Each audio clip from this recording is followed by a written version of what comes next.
And more specifically, what we'll be focusing on is really how to optimize physical performance under cold weather.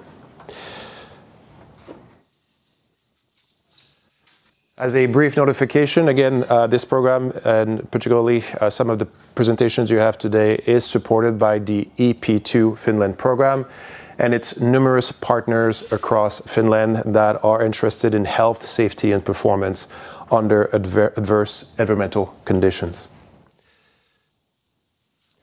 Now, I do enjoy often just initiating discussions with where is the cold interest is stemming from.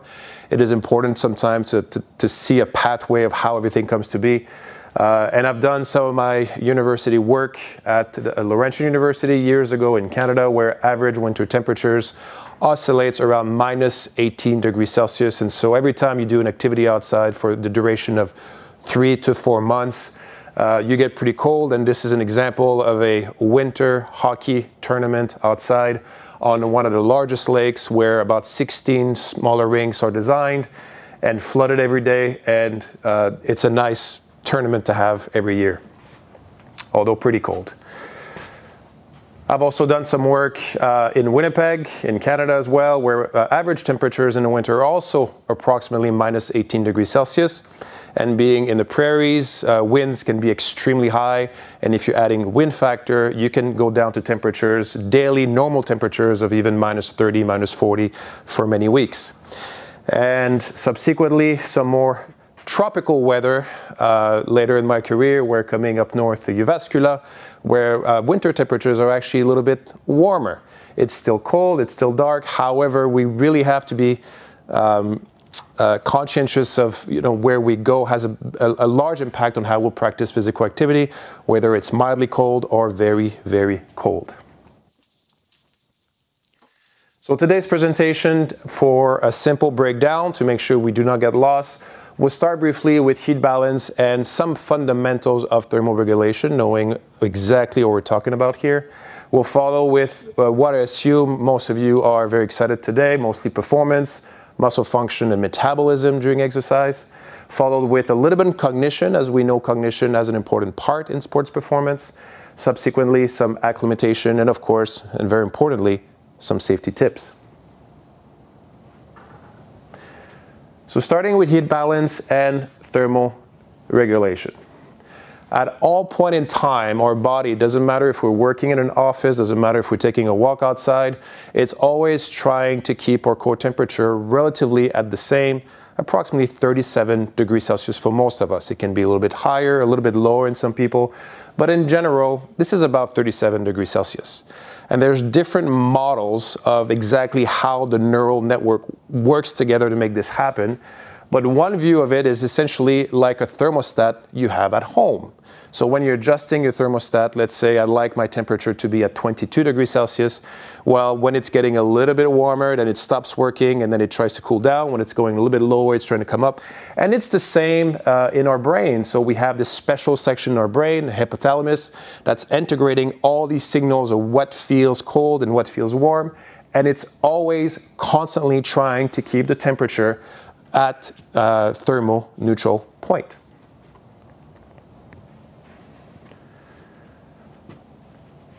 We always want to be what we would consider in a thermal neutral zone. So whether we're looking at the core temperature, about 37 degrees Celsius, so it'll be about here on this scale, where skin temperature can fluctuate a little bit more, but we know that if we're getting a little bit too warm, of course we're getting sweaty, or skin is getting wet, and this is going more towards a sweating type response, and our blood vessels are vasodilation. But in the cold, what happens instead is this vasoconstriction. So we actually start to have our blood vessels, specifically in our fingers, in our toes, ears, in those tiny extremities, to get really, really small. And the idea is to preserve heat. We do not want to lose heat to the environment. But when that's not enough and core temperature keeps going a little bit lower, or skin temperature gets lower as well, then we have other mechanisms that require energy for us to sustain heat. Primarily what we call non-shivering thermogenesis, so you're not really shivering, but your body just gets a little bit warmer by itself. Or of course, shivering, where you have involuntary muscle contraction in order to produce heat. Now, in the field of exercise, generally it is not an issue, but we'll see later that it can be in some conditions. When we look at thermoregulation, we're looking at it as a balance. So what happens for you to gain some heat and what happens to you to actually lose some heat? So you can lose heat through conduction. So if you're touching a surface that is cooler, evaporation, sweating is a big mechanism to release some heat. Radiation, of course, convection, if there's a wind or a current of water that takes heat away from the surface.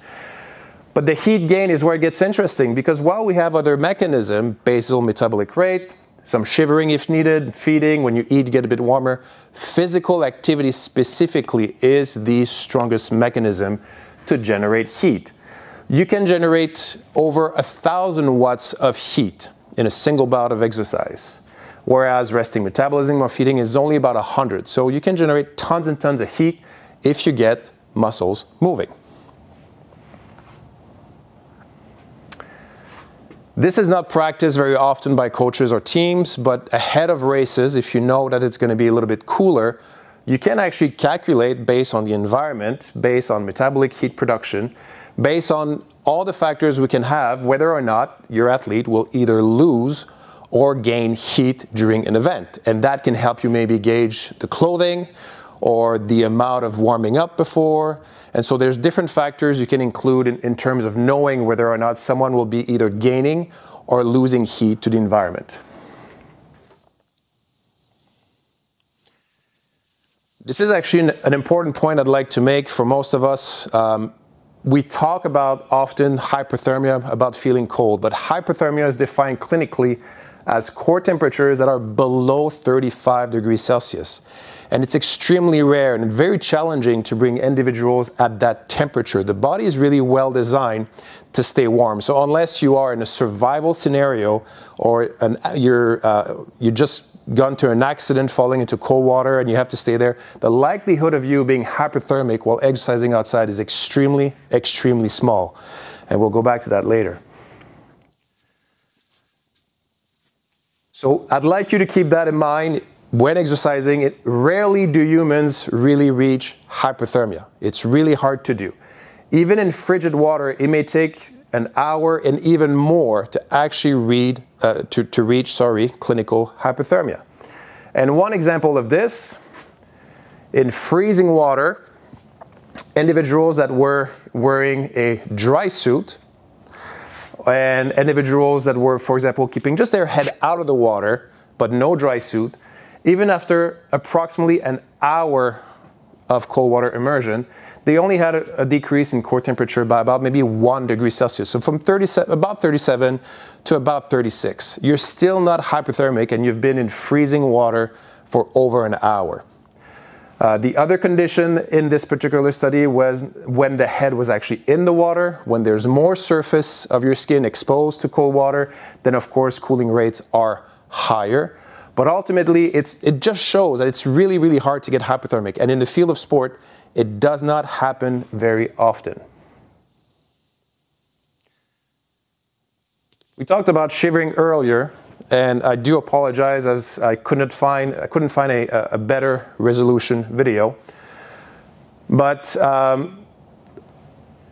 race in April of last year in Central Europe, where it was a little bit of a cooler day, a little bit of rain, with cyclists wearing minimal clothing, one of the cyclists had to be taken away from his bike because his shivering was too intense and he had to be carried for emergency services.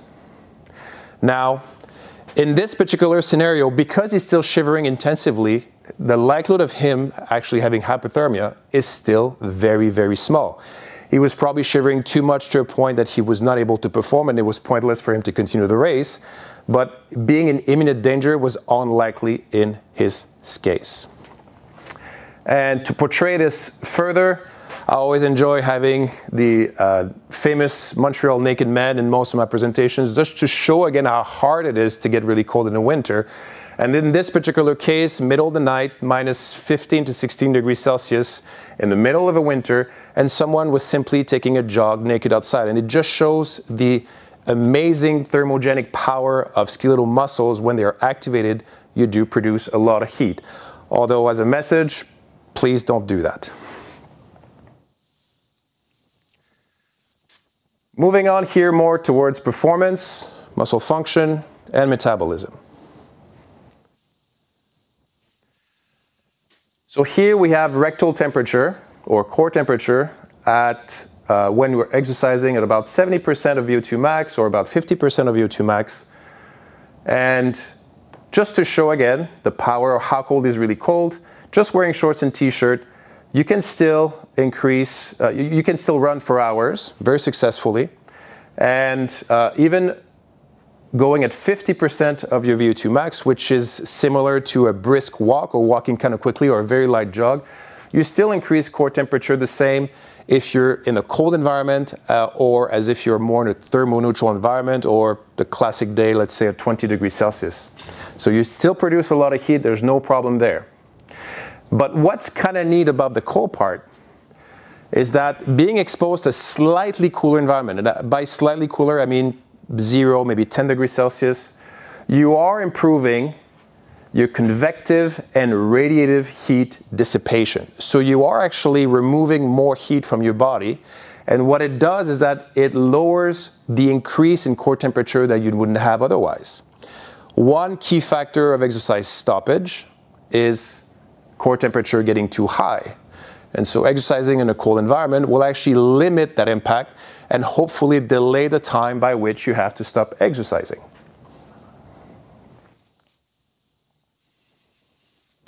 One way to portray this, in a landmark study years ago, being conducted in a lab, looking at time to exhaustion, so people were just exercising until they couldn't anymore, in a 4 degree, 11 degree, 21 and 31 degrees Celsius environments, and participants were able to perform the best at approximately 11 degrees Celsius. If it was getting a little bit warmer than this, they would not perform as well. They were getting too warm and stopping earlier. Now, if it's getting too cold, the same problem may occur as well, but it just shows us if you have an increased quality of the dissipation of heat through convection and radiation, you're likely to have a lower increase in core temperature and can perform a longer period of time. A very similar study was conducted in skiers. So wearing a skiing outfit. Now, the same idea can be observed, but a slightly lower temperature, because now as opposed to just wearing shorts and t-shirts, now you're wearing something a little bit thicker, a little bit warmer, which allows you to do the work in a slightly colder environment. And in their case, -0 to -4 was the best temperature that these individuals could perform in, and slightly warmer time to exercise stoppage was shorter. And oppositely, when it's getting a little bit too cold, they could not perform as well either.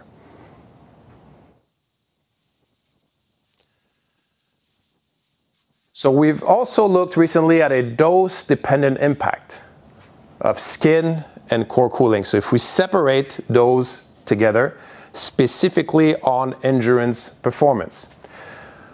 Again, using a time to exhaustion or a change between conditions where exercising in a thermoneutral condition, 22 degrees Celsius, and how is skin temperature changing that performance and how is core temperature changing that performance as you're getting progressively cooler. And it seems that just skin cooling by itself, if it's cooling the skin sufficiently enough and long enough, not the core, it is sufficient to drop performance by about 30%. So there's a difference between exercising into a cooler environment versus having cold skin. Now, this study did not measure anything that is occurring within the muscles, so that is a bit of a flaw that we'll discuss after. But it just shows that you still have to be careful not to cool down too much.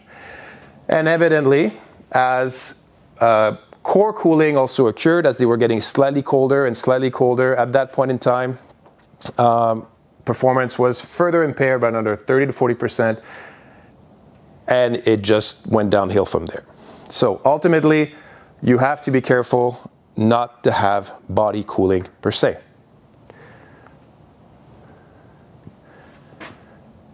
Putting a slight perspective on it, we also know that brief skin cooling, not prolonged for longer period of time, but very brief moments of skin cooling may actually help to increase force production and physical performance. So different work has been done where there's just a little bit of local cooling on specific areas of the skin that are stimulated in a way that activate some neurons on the muscles for them to actually fire more forcefully to produce more quality force. And so slight skin cooling can actually increase activity of what we call the muscle spindle. And so these are special fibers that, as your muscle is getting stretched as you're exercising, they kind of help you fire a little bit more so that the muscle contracts a little bit more forcefully. And by activating those fibers, the muscle contractions become more or become stronger. But now again, there's a difference between brief skin cooling, where this can be observed, and prolonged cooling of the skin, where it seems to have an opposite effect.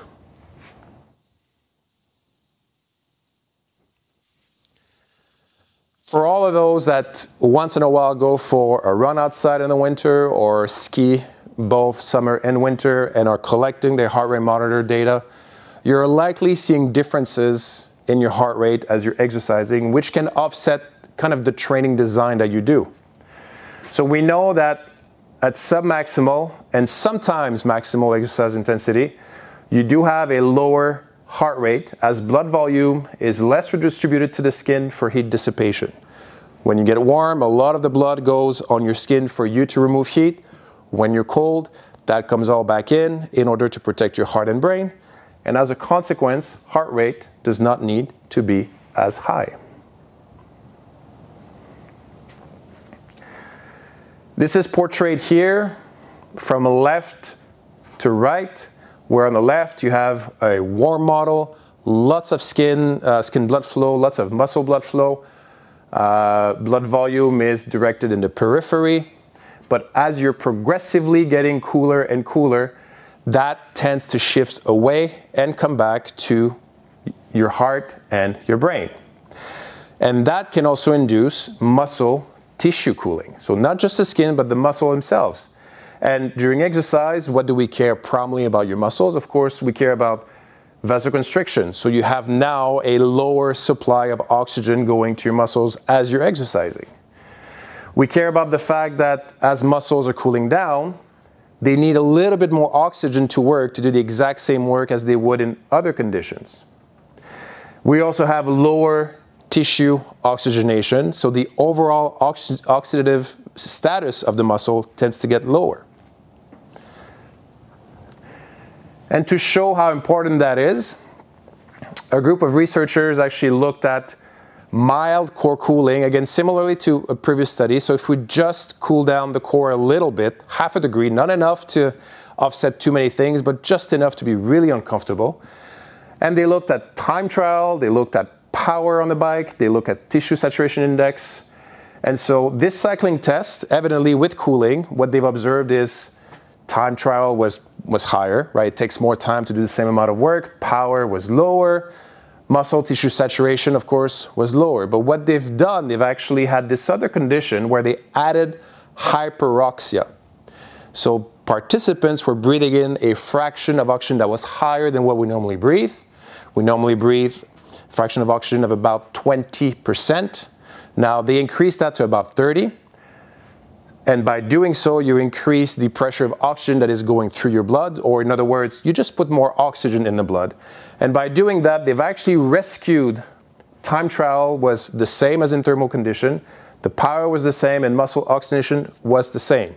Just to show again that if you're cooling down a little bit, doesn't need to be too much, you have sufficient vasoconstriction to prevent blood flow and oxygen to be carried to the working muscles. Now, as a bit of a advertisement of what we do at Hula, over the past few years, colleagues have worked with developing the HO2PT, or the Helsinki O2 pathway tool, which helps us kind of understand a little bit more where oxygen is traveling during exercise. And this is not something that's easily used in the field. You need quite a bit of equipment to do, but once you get the data that you're looking for, you can input the data that you need in order to have a better understanding of how well the oxygen can travel, or if you have something that limits oxygen access.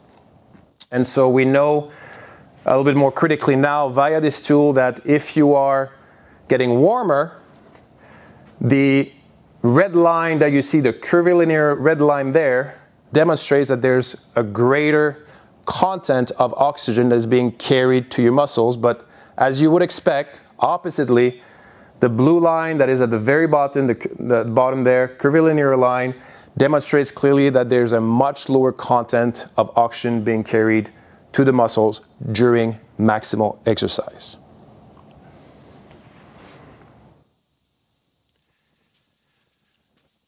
Similar work resulted in similar outcomes, where we've also examined local, so just the muscle itself, not the whole body, but just local blood flow in the vastus lateralis and VO2 of the vastus lateralis. And what we've also seen is that for the quantity of blood that's actually going in the muscle, under heat stress, VO2 is not as high. So it does take a lot less blood for the amount of, it does take a lot less oxygen for the amount of blood that's being carried there. In the cold, there's not as much blood being carried, but the muscles have to work really, really hard to get even more oxygen from it. So there's a big, big shift in how muscles work when you're cooling them down. And as a whole, even though the muscle is trying to rescue itself by taking more oxygen, the fact that there is a lower oxygen content being delivered tends to be very detrimental for performance. And so to summarize this part, some surface cooling may help to remove excess heat. That can be good. It can improve thermoregulation. It can maintain core temperature or prevent this excessive rise, and even to a certain extent may help with immediate force production if it's just light skin cooling. But additional cooling may, however, cool the muscles further, limiting O2 transport, and ultimately may impact task completion.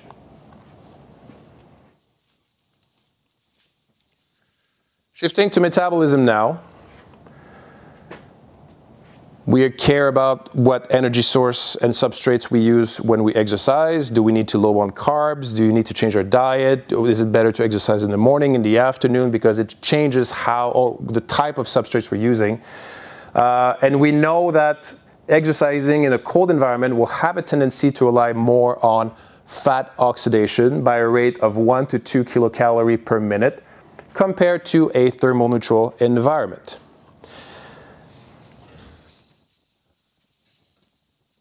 This fat oxidation across exercise intensity is interesting, as what we have on the left here is a more typical curve that we would normally have, where it tends to be very little at the beginning of exercise, but as it's getting more and more intense, it's becoming more curvilinear, and then it's coming back down. And what we see under cold stress is that this curve now tends to get quite high at the end, because towards the end of exercise, there's a tendency to have individuals that oxidize lots and lots of fat in the cold. Whereas when it gets warmer, there's very few individuals that actually oxidize fat in the late stages of exercise, consequently relying more on carbohydrates. And we're going to talk about this a few times, but as we know, if we rely more on carbohydrates, more on glycogen, we get fatigue more quickly. We also know that the maximal fat oxidation rates that you can measure in an individual, which is the peak of the curve that we just described, has been associated with really good health markers that we want not just in athletes, but in everyone.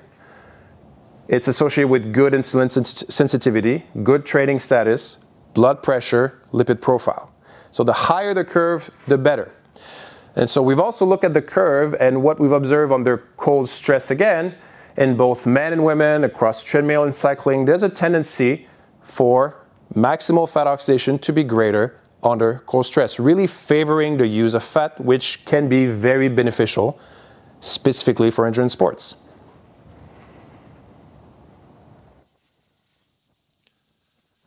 Whether exercise is conducted continuously or at any intensities or via HIIT designs, it's been looked under different types of exercise, and generally speaking, under cold stress, we tend to always see an increase in lipid oxidation, a reserve for carbohydrate oxidation, and that is at matched VO2 and energy expenditure. So this is something to keep in mind, that if you want to maybe maximize some training times, try to have a better turnover in substrates. Working out in cool environments might be good.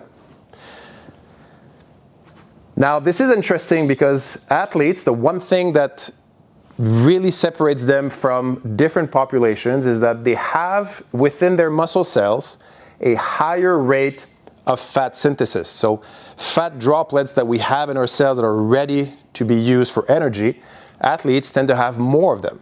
Right? We tend to think that fat is not good. Athletes are generally very healthy and slim, but within the muscles themselves, they have a greater content of fat. But they also have a greater ability to break them down and use them. So they store more, but they use more of them. And that same idea seems to mimic what we observe in the cold as well. So if we are breaking more fat in the muscles to provide energy, then we need to resupply those, and so there's a greater rate of synthesis as well. Meaning that what we currently observed during exercise in the cold stress seems to mimic what we see in our well-trained individuals, which is a greater rate of synthesis of fat as well as a greater breakdown. Going back to the video we saw at the beginning of the cyclist that had to stop. Now, shivering takes away glycogen stores. Very importantly, and this is why when you're exercising, if you feel like you're shivering, I would either suggest that you need to increase your intensity immediately to create more heat so that you do not shiver, or you should stop pretty soon because there's no point of you continuing because you are killing your glycogen stores. Shivering is involuntary, so there's little you can do about it. When it occurs, you know you're getting too cold. But the idea is that you have this continuous low intensity shivering where there's this additional muscle tone, that you have this low level of contraction that is being maintained by the muscles. But then across that, you have these bursts that comes in these high intensity bursts where you actually contract a little bit more forcefully. And this is where you actually see the shaking. But these bursts are done primarily with type 2 muscle fibers, which are glycogen dependent and very fatigable. And we know that as you're getting cooler, you have more and more of these bursts, and you rely more and more now on glycogen again, taking it away. And this is clearly seen here by work from many years ago, where the rate of the burst that you actually can observe every minute for those that are shivering rely more and more on carbohydrate because you're using more and more of your type 2 fibers. So the message of this would be, if you're starting to shiver while you're exercising, either heat up by exercising more intensely or step away and start again later. Cognition. Now, this is not something we think about, and this is not one of my key expertise, but I have many colleagues who've been working in this. And the reason is we can measure cognitive abilities in athletes because it does relate directly to task completion. And performing at a sport is considered a task, and you have to think about how to complete your task. Now, we also know that there's a lot of factors that drive whether or not, and I'm going to bring it up right here right away. There's a lot of factors that leads up to your brain making the final decision of regulating your pace during an event. Do I feel like I can go faster? Do I feel I need to slow down? Do I feel I'm pushing for a few minutes and then I have to stop? And I'm sure most of you guys have gone through this during races. But all these factors are integrated within different structures of the brain for that decision-making process. And changes in cognitive state may impact cognitive functions and ultimately physical performance. Now, we talk about, for example, perceived exertion. How tired do you feel you are? Regardless of your state, how do you feel? We know that self-talk will have an effect on performance. We know that if you're competing on your own, or if you're competing with a lot of other competitors, that might change how you perceive the final outcome of what you do with your pace, if you keep going or you stop. And so cold will have an impact as well on these factors. And this is important, as we know that with body cooling, we know that we have lower brain oxygenation level. And so exercising at different intensities with a decrease of 1 degree Celsius in core temperature, we can clearly see with the mild hypothermic group on the right that your brain, even though there's a lot of mechanism to keep oxygenation level in your brain, during cold stress and exercise, it tends to be decreased, making cognition even more challenging.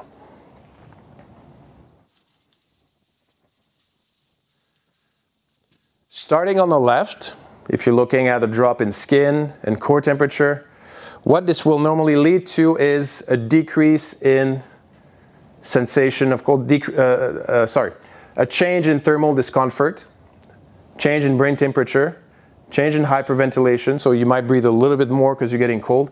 And all of these combined tend to have an impact on what we call arousal, so how excited you are. And we know that arousal may have an impact on cognitive function during exercise. And so as you are in the cold, so brain temperature hopefully will not drop, but you may cool down. Just having cold wind on your skin might make you feel very uncomfortable, and thereby just shifting that arousal level that may actually impact cognition.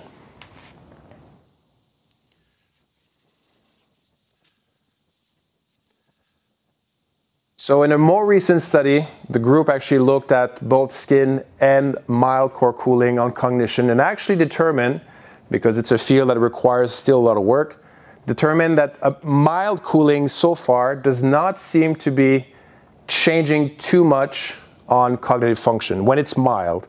Manual dexterity is heavily compromised, which is an issue, but with a drop of rectal temperature and with skin temperature, the individuals of the study were still able to maintain some sort of condition. But remember, this was in a lab setting where everything is enclosed, there's just a computer, there's not 6 other competitors around you and the trail is going up and down and there's a couple of other things on the go. So this is where it can get even more complicated. Going back to our thermometer, what if you are getting towards hypothermia? Now, 0.8 degrees Celsius in core temperature is a mild change. It's not very comfortable. But if it's getting a little bit cooler now, what could you really expect? So we know that if you're getting cooler, simple tasks, so it's a simple cognitive tasks such as auditory retention, forward counting, all these things, you can still do that. But as you're doing more complex tasks, this is where the impairments start to come in. And so it's really hard to apply that directly to a sports setting because it has never been looked at directly in a sports setting. But as you may imagine, with the amount of stimuli that are going around, with the amount of things you have to think of, the tasks to accomplish, the elevated fatigue, you may have to perform some complex cognitive tasks which might be getting impaired. So one thing that we're being asked again is, what if you repeat that over and over again? So you repeat that same stress, you repeat that same discomfort, and going back to that image that we just showed, what if you're repeating your exposure, you are decreasing thermal discomfort? So it's still cold, but I'm used to it now. I can do it over and over again. So maybe arousal might not be an issue as much. You may be able to control it better, and maybe the impact on cognitive function may not be as bad. One factor that may help you, if you're repeating cold exposure, you are actually down-regulating thermoreceptors activity. So what makes you feel cold? You have these thermoreceptors across your skin. You also have thermoreceptors that are located within your brain. And when they're feeling a change in temperature, they then send signals in order for you to either, again, vasoconstrict or vasodilate or change your behavior, and they make you uncomfortable and they make you want to react to it. But over time, we know that if you're exposing your skin over and over and over to cold, you have a suppression of the activities of those receptors, and the same can occur centrally, which is very important. So the next question that we have is, should we adapt to cold weather environments for training and physical performance? Is it important for you to be cold all the time and really adapt as much as possible? Which leads us to acclimation. Now, we have very little information on acclimation in the cold. We have a handful of military work, and this is one of them. After a 9-day survival military course, it's not that long, finger dexterity was lower by 23 to 28%, which is can be quite critical. Muscle strength was lower by 4%. Cognitive function not affected, but soldiers were less alert, more sleepy, weary, and overall fatigued. Now, the difference that we may see here, military courses, you spend your entire day outside, most of the day outside, and the exercise that you do can be quite challenging, but it's more prolonged, it's not short bouts, it's essentially you're outside for 8 hours doing some work. But what could be positive from this? And so what we can do is extrapolate some information we have from short-term studies and say what could happen for long-term studies. Now we know that as you are exercising, you are creating hypoxic stress to your muscles. You're decreasing the partial pressure of O2. You're creating this stress signal that's going to help your muscles develop. And under cold stress, we know that if you're just cooling, you have the same stress, not as much as exercise, but it's lower. If you're combining cold and exercise together, you have a much, much greater oxidative stress.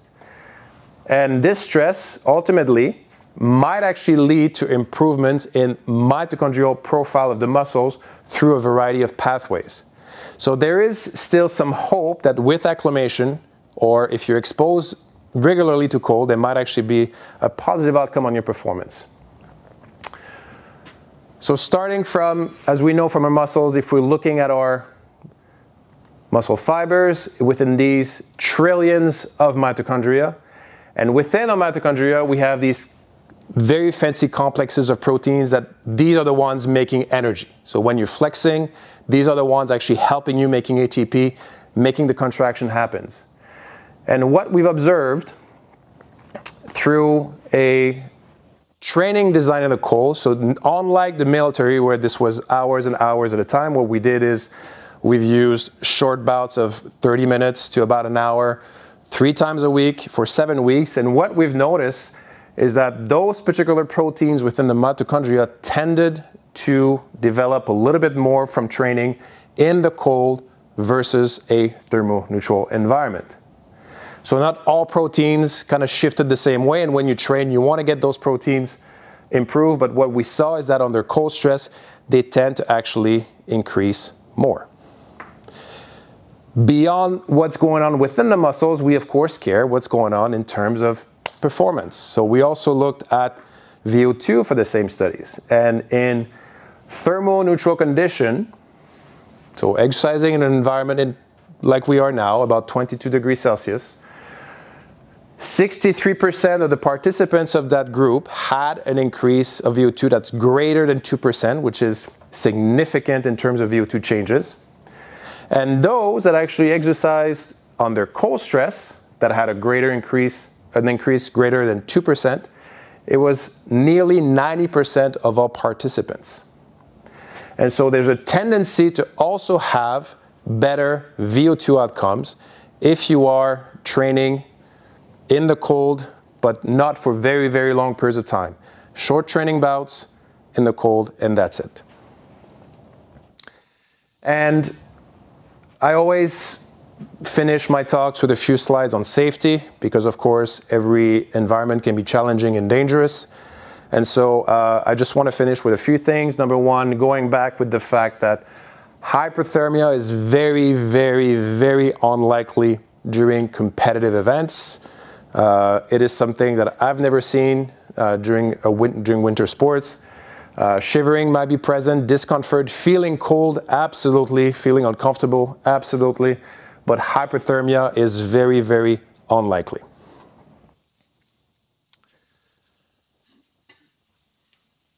To manage cold injuries, frostbites, frost nips, always consider body surface area to mass ratio, or in other words, how much energy or heat is your entire body producing versus the amount of skin that is exposed to the environment.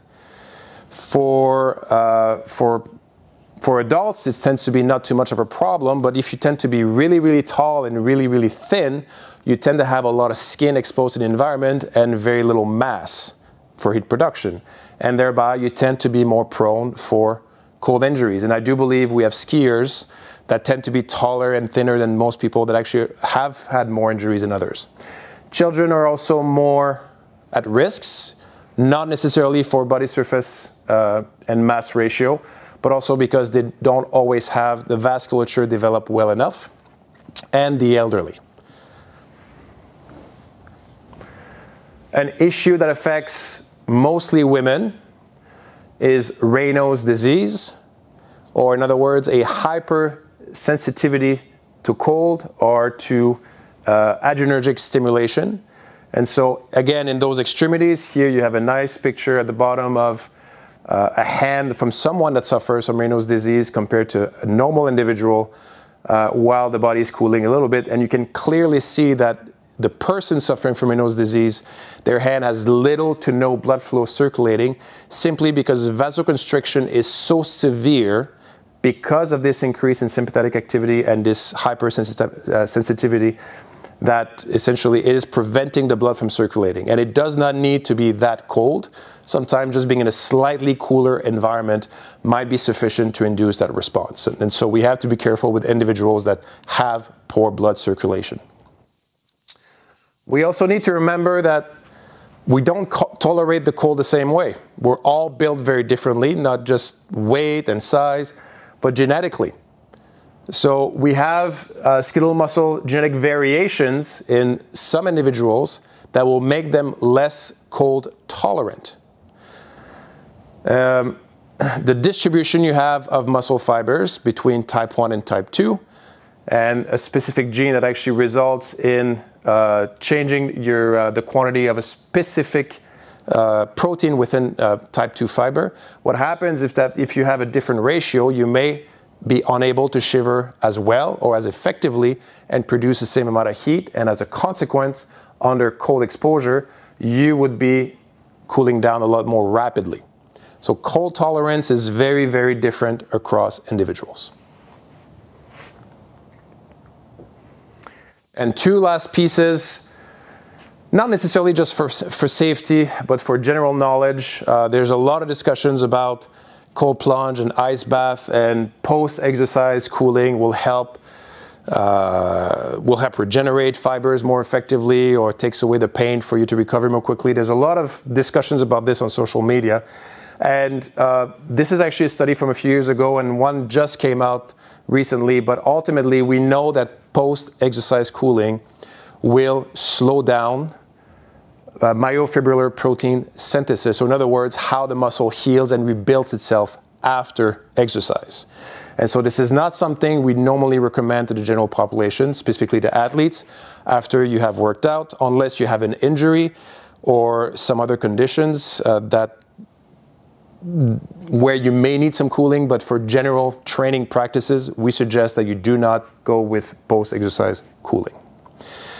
And beyond performance, again, if you're looking at health, performance, cold plunge have no strong scientific evidence to support that it will increase your performance.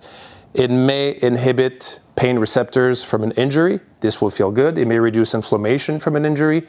This may feel good.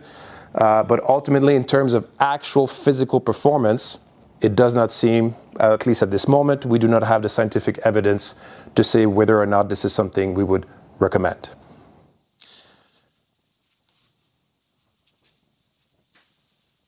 So my last message for today, try to have a good understanding of heat balance, and of course, try to see what you can do to maintain core temperature.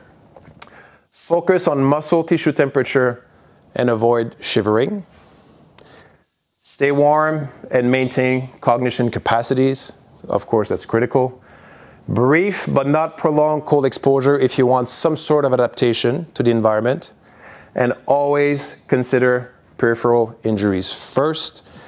That's the number one thing you got to think about when you exercise in the cold before you actually think of performance. And finally, during physical performance in the cold, remember, be cool, but don't be cold. Thank you very much for your time.